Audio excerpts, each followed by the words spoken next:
Sveicināti, dārgie radio klausītāji un jaunieši raidījumā Vērtību kompas. Mani sauc Ronalds Svarups, un šis ir raidījums, kurā mēs atklāti runājam par aktuālām tēmām katram jaunietim un skatāmies uz Bībeli kā uz mūsu dzīves un vērtību kompasu. Kā solīts, tad šodien mums ir intervija, un mēs esam attālināti, sarunājamies, bet es intervēju Deividu Rūniju. Sveiks! Jā, pastāsti tiem, kas tevi nepazīst, kas tu esi un ar ko tu šobrīd nodarbojies, un varbūt kur tu šobrīd esi. Jā, mani sauc David, un esmu oriģināli no Amerikas, dzīvo Latvijā apmēram gandrīz 15 gadus jau, un es šeit strādāju ar organizāciju Jauniešu virzība. Un mūsu organizācija ir fokusēts uz kā palīdzēt jauniešu kalpošana, draudzes, un kā mēs fokusēsim uz Jēzu, lai saprastu, kā mācot citiem. Un, tas ir, kas es esmu. Man ir, gan sievu, gan bērni, dviņus, un mēs dzīvojam Latvijā, Jā, manuprāt, tu esi pirmais amerikānis, ko es iepazinu pats personīgi, kad es vēl biju jauns. Tā kā mēs esam arī ļoti, ļoti sen pazīstami, kad man bija, es neatceru, cik 12 gadu, laikam iepazinājums 13, bet jā, kādu laiku atpakaļ. Un jautājums ir, kā tu nokļuvi Latvijā? Kāpēc Latvija? Jā, tas ir vesels stāsts, man liekas, Dievam. Priekš mums tas nav kāda galmērķis, bet tas ir parasti ceļš, caur ko viņš mums vada. Un es teiktu tā, ka īstenībā tas ceļš sākās vairāk nekā, 20 gadus atpakaļ, kad es, pats sākumā, teiksim tā, tas bija, kad es biju arī apmēram, pusauģu vecumā, 14 gados. Es tā laika saņemu to varbūt vairāk jautājums. Es biju viena nedēļa, un Dievs man ļoti uzrunāja tajā nedēļa, un tur bija viens vīrs, kas tur bija, viņš lietoja mūziku, viņš runāja par Dievu, un tas man ļoti ietekmēja. Un es atceros, es biju pastaigā tajā nedēļa, un es sapratu, Dievs man uzrunāja sirds, kā tas būtu, lai tu arī lietot mūziku un parunā ar jauniešiem par mani. Un tas bija pilnīgi pārsteigums, jo līdz tā brīdi man nebija nekāda domāšana, kā es būtu kaut kāda kalpošana vai kaut kā tā. Un man ģimenē mums bija savu ferma, kas bija no daudz paudzes, un, protams, līdz tā brīdī es domāju, es būšu arī ferma, tas būs mans darbs, un, jo tas ir ģimeniska lieta. Bet tajā momentā Dievs man sakt, iedot to jautājums, varbūt prātā, kā tas būtu, jo es zināju, cik daudz citi cilvēki ir ietekmēs mani dzīvē. Un laiks aizgāja uz priekšu, un tā vēlme aug, teiksim, mana sirdī. Un es sapratu, es varu dot savu dzīvē uz jebkādas mērķis, bet es gribu darīt kaut ko, kas ir mūžīgi vērtīgi, nevis tikai šodien vai šajā dzīvē. Un tāpēc es sapratu, tad es saprotu, cik svarīgs ir šajā vecumā, parasti, jauniešu vecumā cilvēki sāk saprast, vai es pats ticu Dievam. Un tāpēc, tas ir statistiski, ka vairāk cilvēki, visvairāk cilvēki sāk sekot Jēzus savus, pirms 21, piemēram, gadu vecumā. Un es saprotu, cik svarīgs ir tā vecums, un es gribu arī palīdzēt citiem jauniešiem sākt sekot Kristu. Bet tajā laikā man vispār, nebija nekāda jausma par Latviju. Es domāju, tas būtu Amerika kaut kur. Un es gāju uz Bībeles skolā, 4 gadus mācīju par jauniešu kalpošanu. Un tur Dievs man ieliks sirdī nevis tikai varbūt palikt Amerika kaut kur, bet kā tas būtu, ja tas ir ārpus to, jo Amerika ir daudz draudzes, kur ir cilvēki, kas strādā pilnu laiku kalpošanu ar jauniešiem, un tur ir daudz draudzes tādas. Bet es sapratu, ārpus Amerika tas nav vienmēr tas pats. Un es sapratu, Dievs, ja tu gribi, lai es arī kalpo kaut kur citur, tad esmu atvērts, bet es nezinu, kur, Un es neatceros īstenībā, kāpēc, bet tajā laikā arī Eiropā bija man sirdī, un es runāju tur universitātē ar kāds, un viņš teica, ja tu gribi pamēģināt vai saprast, kā tas ir, tad ir tas organizācija Josiah Venture, un viņi strādā ar jauniešu, bet viņi arī strādā ar to caur draudzes, un tas man bija ļoti interesanti, un es sapratu, es gribu, man bija vajadzīgs praksē savu universitātē, un tad es izdarīju savu praksē ar Josiah Venture Čekijā, un tas bija vasarā, un caur to es sapratu, šis ir, man no vienas puses ļoti patīk Josiah Venture, jo tā fokus un tas vērtības ir ļoti tuvu tam, kas man ir sava dzīve, un man patīk šo ideju. Bet es arī dzirdēju runāt ar savu māsu, saprotu, ka ir labi arī sākt kalpošanu savu kultūru, pirms es mēģinu to darīt kaut kur citu kultūru. Un tas bija baigi gudrība, es teiktu, un tāpēc es pabeidzu universitātē, tur strādāju 3 gadus viena draudzē Amerikā, ar jauniešiem, un tas viss bija forši un labi, bet joprojām mana sirdī bija tas aicinājums, es varu teikt, kas es lūdzu Dievs, tad ko es darītu ar to, lai tu vari vai paņemt to projām no manas sirdī, vai parādi man, kur tieši tu gribi, lai es iet, Un es nāku uz to vietu, ko es sapratu, man jābūt paklausīgs uz to, ko Dievs ir jau man teicis, pirms es zinu varbūt viss, kas tas būs, Ja es saprotu, ka Dievs man aicina to darīt, tad sāku meklēt kaut ko. Un tad es arī caur Josiah Venture man bija otrs prakse, šo bija 6 mēnešus. Un šis prakse bija Horvātija, un tur Horvātija tas bija pats grūtākais 6 mēnešus man dzīvē, bet beigās es saprotu, ka tas bija ļoti grūti, bet man nebūs miers, ja es šo neturpinu darīt, Un tas bija liels arī apstiprinājums man, tas nav tā, ka tas būs forši, ja viss kārtībā un viss iet labi, tad bet gan tas ir ļoti grūti, man ir joprojām tā aicinājums savu dzīvē to darīt. Un tas bija liels, es teiktu, apstiprinājums no Dieva.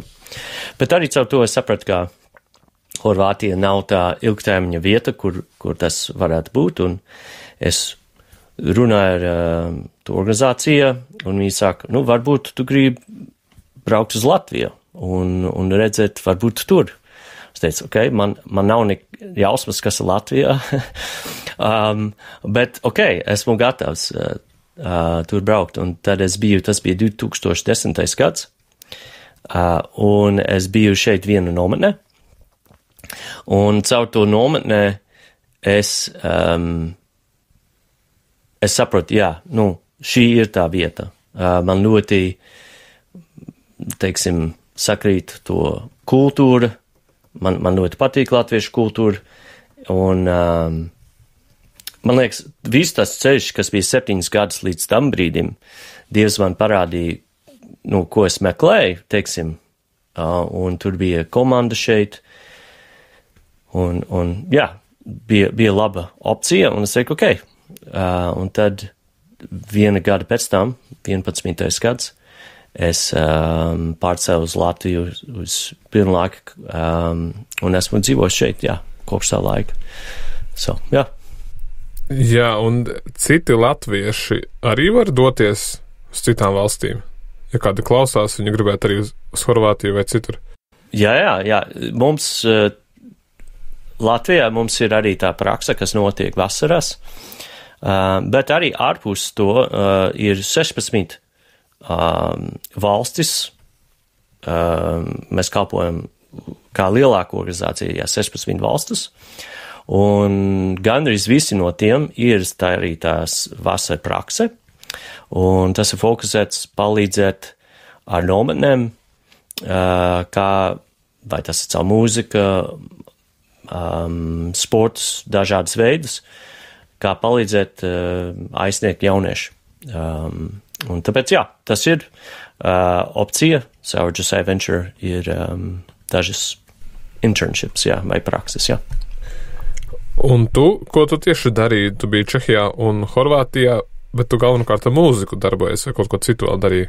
Vai kāpēc tas bija grūti? Teici, ka priekš tevis tas bija Jā, grūti. Man liekas, tas bija kultūra. Parasti culture shocks, piemēram, viņi saka, ka tur ir tas, nezinu, honeymoon period, jā, ka sākumā, ka viss liekas forši, un tad pēc tam ir grūti.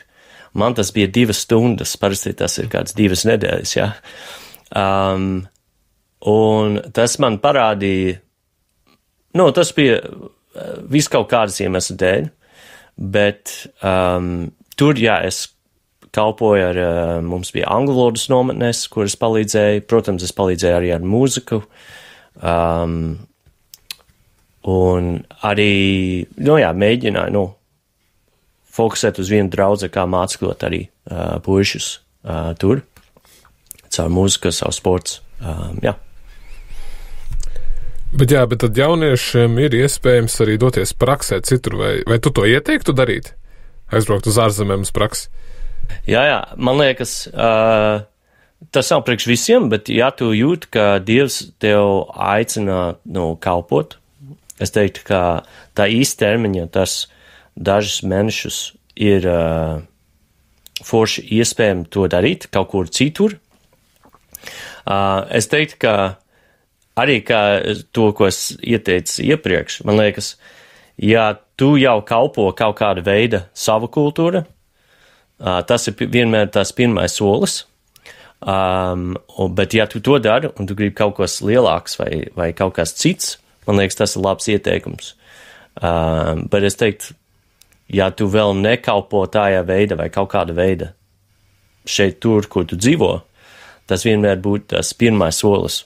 Mēģināt, Dievs, kā tu gribi lietot mani šeit ar saviem draugiem, manā draudzē, tur ir daudz iespējams kalpot citiem un jauniešiem, bet ja tas ir tava vēlme, tu jūties, ka Dievs aicina tev kaut kas lielāks, tad jā, es noteikti ieteiktu to.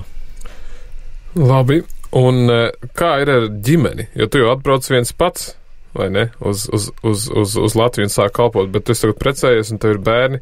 Kā tu iepazini savu sievu un no kurienes viņa nāk?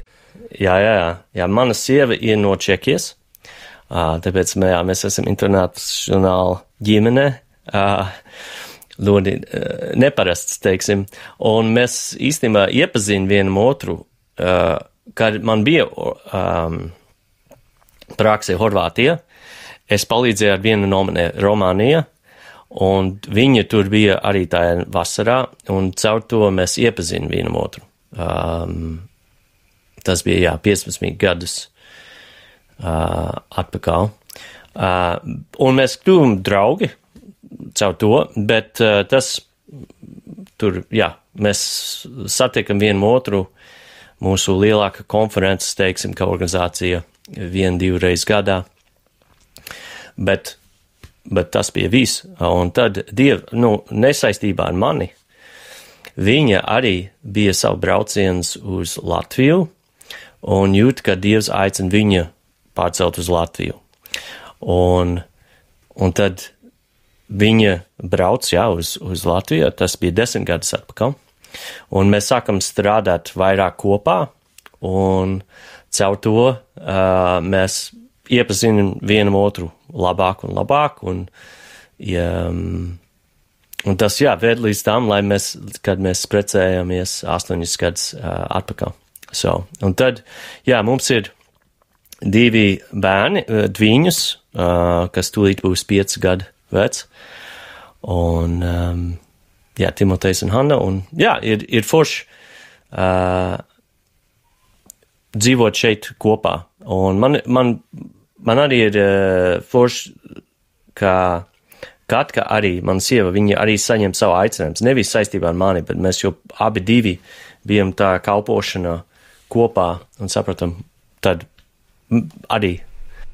Jā, abi neatkarīgi, katrs no sevis saņēmāt to aicinājumu. Jā, tieši tā, jā. Super. Un es tevi iepazinu pusauģu vecumā Fusion nometnē. Man tie draudzes organizēta Fusion nometne. Es gāju tur spēlēt bungas mācīties, bet kāda tev ir saistība ar mūziku? Un tas ir viens jautājums, un otrs ir, vai ir kaut kas, ko tu vēlētos pateikt jauniešiem saistībā ar mūziku, vai ko citu saistībā ar šo tēmu? Jā, man ļoti patīk mūzika. Es spēlēju gitāru, bišķiņ klavieres, bet es vairāk teiktu, ka esmu gitārists un es dziedu. Un tas sāk arī, kad es biju arī jauniešu vecumā, pusauģu vecumā, sāku spēlēt gitāru. Caur to Dievs, es teiktu, tas ir daļa no manas ceļš, kā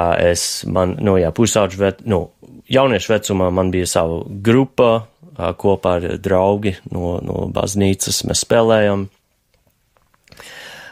kopā, un es sapratu arī, kad man bija tas aicinājums, teiksim, no paša sākumā, tas bija it kā saistībā arī ar mūziku. Es sapratu, kā tas vīrs tajā nedēļā lieto mūzika arī savu kalpošanu, un cik tas ietekmē mani, un es jau redzēju tajā vecumā un tajā momentā, kā tu var lietot mūziku, arī kalpot citiem. Un tāpēc esmu savu kalpošanu arī mēģinājis saprast, kā es varu palīdzēt jauniešu arī iemācīt spēlēt gitārus, bass vai klavieres, un kā es varbūt vadot slavēšanu, var iesaistīt arī citu jauniešu, iemācīt viņam spēlēt kaut ko, iemācīt, kā spēlēt gitāru, un tas ir veids, kā viņi arī attīstās, bet arī tas ir mācekļošanas, teiksim, instruments arī. Un arī tā Fusion nometnē, tie, kas nezina, kas ir Fusion, tas ir rock, pop kori, kur arī cilvēki nāktu un iemācīt, kā spēlēt instruments, lai, tas ir nometnē, piemēram, nedēļas beigas, varbūt tu nekad neesi spēlējis gitāru, bet tu spēlē koncertu gitāru vienu dziesmā beigās. Un man ļoti patīk to Fusion nometnē. Tas ir veids arī ārpus to. Fusion ir veids, kā cilvēki var nākt un iepazīt, kā spēlēt instruments, bet caur to tu veidot attiecības ar to jauniešu un parādi, kas ir Kristus. Un man liekas, tas ir, brīnišķīgi iespēja. Un es zinu, mūzika nav priekš visiem. Tur ir cilvēki, kam spēlē futbolu vai kaut kā tā ir vairāk interesē, un tas ir pilnīgi ok. Bet mūzika ir viena veida, ko mēs varam lietot, kā attīstās.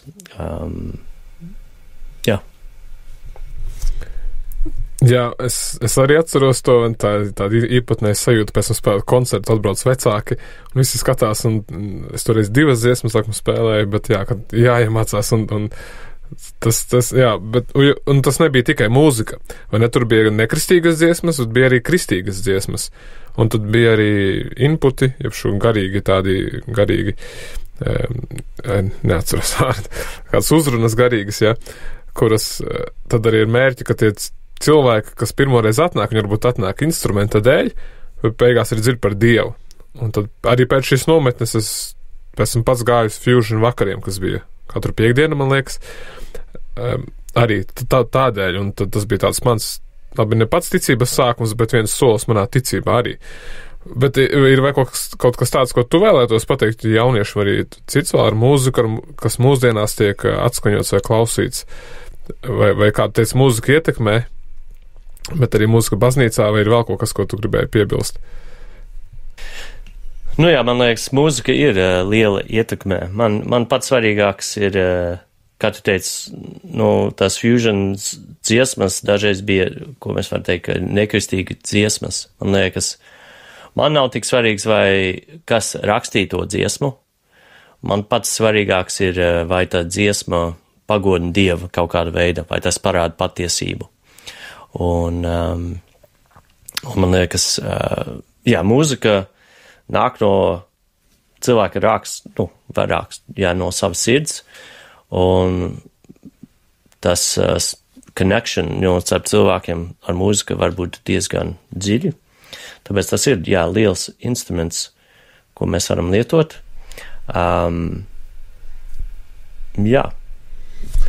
Bet tev, esot uz skatuves, vai ne, un apmācot cilvēkus, vai tev nav bijušas kādas cīņas ar to, vai kā tu redzi, tu māci cilvēkiem instrumentus, bet tad laid viņus uz skatuves, un tā pašam ar lepnumu nav bijušas kādas tādas problēmas, vai kāds ir, vai kādus piedzīvojis to jauniešu vidū, kad viņi tagad iemācās un iet un vada slavēšanu? Jā, man liekas, tur ir, protams, dažādas perspektīvas no tā. Es zinu no savu dzīvē, kad es arī biju pusauģu, jauniešu vecumos, sāku spēlēt ģitāru, veidoju savu grupu, un es biju kristietis, un mēģināju, daudz mēs vadījām slavēšanu, bet kaut kāda ziņā man identitāte caur to sāktu būt saistība ar to, ka esmu muzikants, kā es spēlēju ģitāru, Un es atceros, jo visi, man pusauģu vecumā, ja viņi domā par mani, viņi domā, tu spēlēji ģitāru, tev ir savu grupu.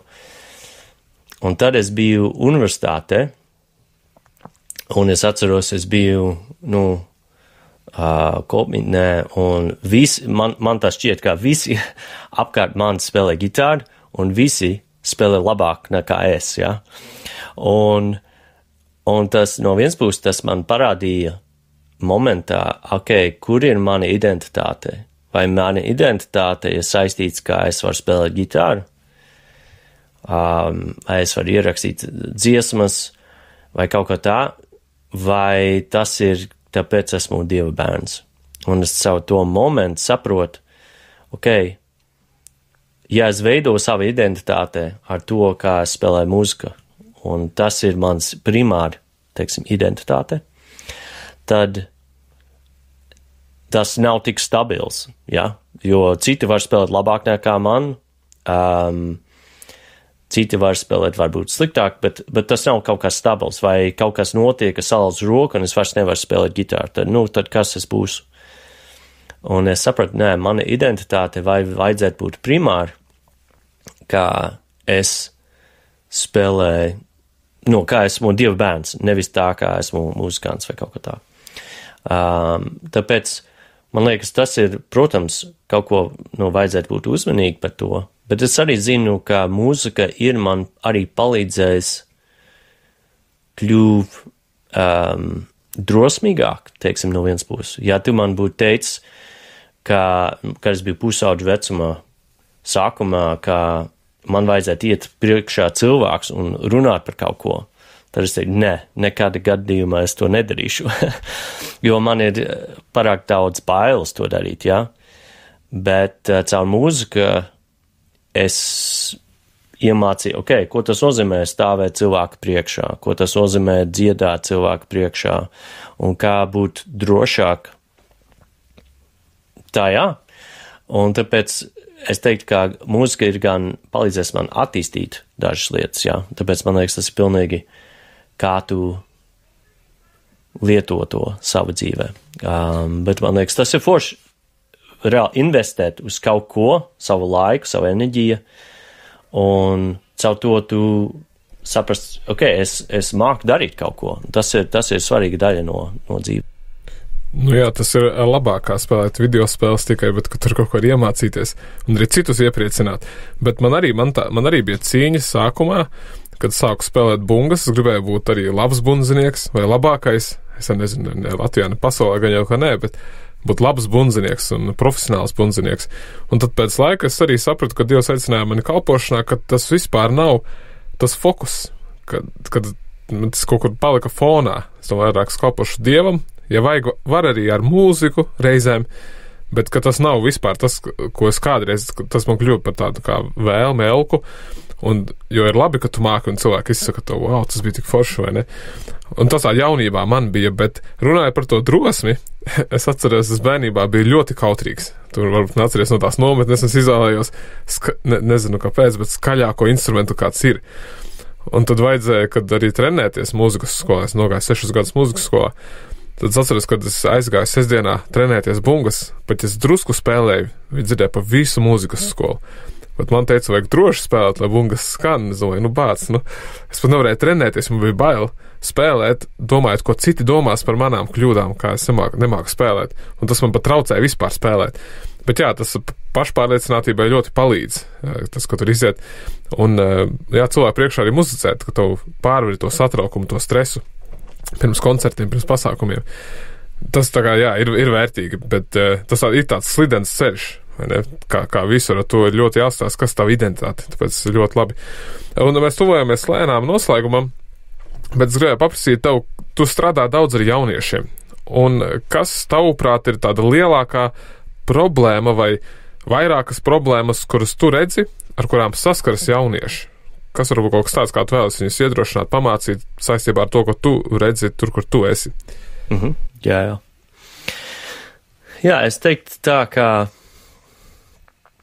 ja es domāju par jauniešu vecumā, pusauģu vecumā, līdzīgs, par ko mēs esam runājis, tā, man liekas, identitāte ir viens no lielākajiem jautājums.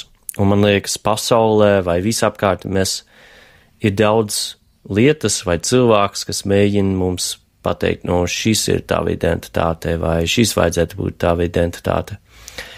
Un, bet to, ko es domāju, atpakaļ uz savu dzīvē, tas, kas man reāli ietekmē visvairāk no sava dzīvē tajā laikā, bija, kas pavadīja laiks ar Dievu vārdu. Un lāsot Dievu vārdu, tas bija kaut ko es sāku darīt regulāri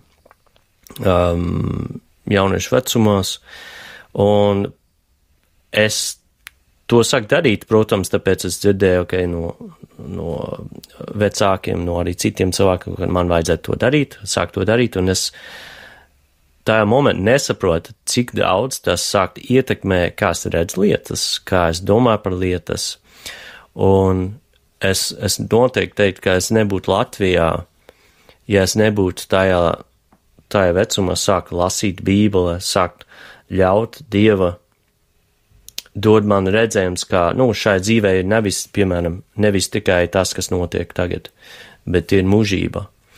Un es gribu redzēt savu dzīvē perspektīvu nevis tikai ar šodien, šajā momentu, bet kā tas ietekmē arī, iet kopā ar visu savu, ar arī mūžību. Jo arī Jēzus jautājums, ko tu iegūt, ja tu iegūt visu pasaulē, bet pazaudēja savu dvēseli. Un tāpēc tas man būtu primāri izaicinājums jauniešiem ir, es zinu, tas ir grūti, mums ir viss apkārt daudzas citas lietas, kas mēģina mums ietekmē vai paņemt mūsu uzmanību, mūsu fokus, bet esmu tik pateicīgs, ka es tajā vecumā sāktu regulāri lasīt Bībele, un tas pilnīgi mainīja man dzīve uz labo pusi. Un tāpēc cilvēki varbūt domā, esmu varbūt pa jauns to saprast, bet var sākt ar jaunu derību un sāk lasīt Dievu vārdu un lūgt un prast, un Dievs parāda man caur to, ko tu gribi lai tu, runātu ar mani caur to, lai tu, un man liekas, pēc laika tu saproti, kā tas ietekmē, kā tu redz lietas, kā tu domā par lietas, un tas dod tev lielāku mērķi sava dzīvē nekā tikai, lai būtu labs darbs, lai nopelnīt daudz naudu vai kaut kā tā.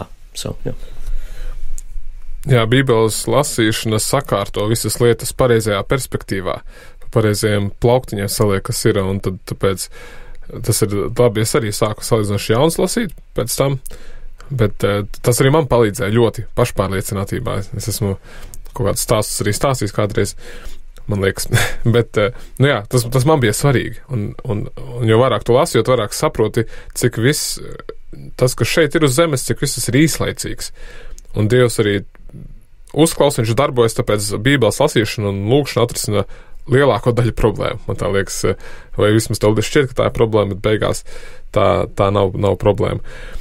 Nu jā, un varbūt tās, ja tu varētu tad pagriezt atpakaļ laiku pirms 5-10 gadiem, kas būtu tāda viena lieta vai pāris lietas, kuras tu ieteiktu sev? Ja tu pats sev varētu atnākt pateikt, hei, David, šis tāds svarīga lieta, dari šo, vai nezinu, kas tas būtu, ko tu sev teikt? Jā, es nezinu, vai man ir baigi atbild uz šo jautājums. Ja es domāju, 10 gadus atpakaļ tas bija kad arī brauc uz Latviju, un tāpēc tas bija dažus gadus pirms mēs laulājām. Un 5 gadus atpakaļ tas bija, kad mūsu bērns bija piedzimis. Bet es teiktu, viena lieta ir būt uzticīgs, un Dievs to redz. Man liekas, tas būtu, iedrošinājums būt uzticīgs caur, dzīvē ir savus kalnus un leja, no augšā un leja, un tas nav vienmēr viegli, bet, ja mēs esam uzticāms, man liekas, dažreiz mēs aizmirstam, kā kristīga dzīvē nav vienmēr ar lielu sajūsme, dažreiz ir, dažreiz nav, un svarīgs ir, ka tas ir ilgtermiņa, kā mēs ilgtermiņa sekojam Jēzus un Dievu, un, bet tas būtu iedrošinājums man, Un kā tu teiktu uzticīgs, kas varbūt tādas dažas lietas, kas tas būtu? Jā, man liekas, tas ir uzticīgs Dievam turpināt uzticēt viņu, kad arī lietas ir grūti, nevienmēr var redzēt. Uzticīgs turpināt veidot attiecību ar Dievu caur to visu, caur lūkšanu, caur Dieva vārds. Un arī es teiktu, ka būt uzticīgs pateicībā, jo man liekas, pateicība ir viens no svarīgākām lietām mūsu kristīga dzīvē, varbūt ļoti vienkārši, bet tas palīdz mūsu sirds nebūt rūgts, nebūt apcietināts. Pateicība ir, viens no svarīgākām lietām un veids, kā mēs varam, man liekas, slavēt un pagodināt Dievu, jebkādā situācijā. Caur kaut kas tik vienkārši kā pateikties katru dienu. Jā, tas ir svarīgi. Nu labi, paldies tev, paldies visiem, kas klausījāties šo raidījumu. Ja tev iedrošināja šis raidījums, tad atsūti to kādam, kuru tas varētu iedrošināt, kā arī tu rasāt man atsauksmi, ja tu vēlies vēl dzirdēt par Deividu, kādus jautājumus viņu uzdot vai ko citu saistībā ar runātajām tēmām, tad to var uzrakstīt man, apmeklējot mājaslapu ej.uz/vērtību kompas. Rakstot kopā un bez atstarpēm un bez lielajiem burtiem ej.uz/vērtību kompas. Noslēgumā es noslēgšu ar lūkšanu. Lūksim.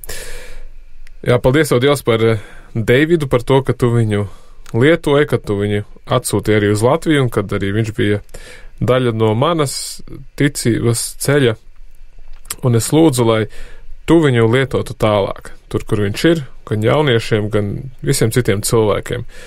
Un svēt arī tu, Dievs, katru klausītāju, vadi viņu ticības ceļā, un jā, ja tā ir arī tava vēlme, doties ārzemēs, kalpot ar tām dāvanām, kuras esi piešķiris, tad runā uz šiem cilvēkiem, uz klausītājiem, parādi, kas ir tava griba viņu dzīvēs. Un paldies Tev, Dievs, ka Tu esi uzticams, ka Tu mūs nenoliec, pat ja mēs Tevi noliektu kādreiz, un ka mēs varam Tev paļauties gan labos, gan sliktos brīžos. Jā, vadi mūs katru, ka mūsu ticība paliek stingra, ka tā pieaug vairumā, ka mēs tveramies pie Tevis, pie Tava vārda, sarunājamies ar Tevi, Dievs, un meklējam Tavu gribu mūsu dzīvēs. Jā, svēti un vadi Tu mani, Deividu, un katru klausītāju tainīs lietās, kuras Tu esi mums uzticējis. To mēs lūdzam Jēzus Kristus vārdā. Āmen. Āmen, paldies, Deivid, ka Tu biji. Jā, paldies. Jā, varbūt kādu reizi satiksimies vēl uz citiem raidījumiem par citām tēmām. Bet jā, jaunieši, tad sekosim Dievam un Bībelei, mūsu dzīves un arī vērtību kompasam. Jaunieši, īpaši vīri, esiet stipri un droši, un meitenes sargājiet savu sirdi. Tiekamies nākamajā raidījumā.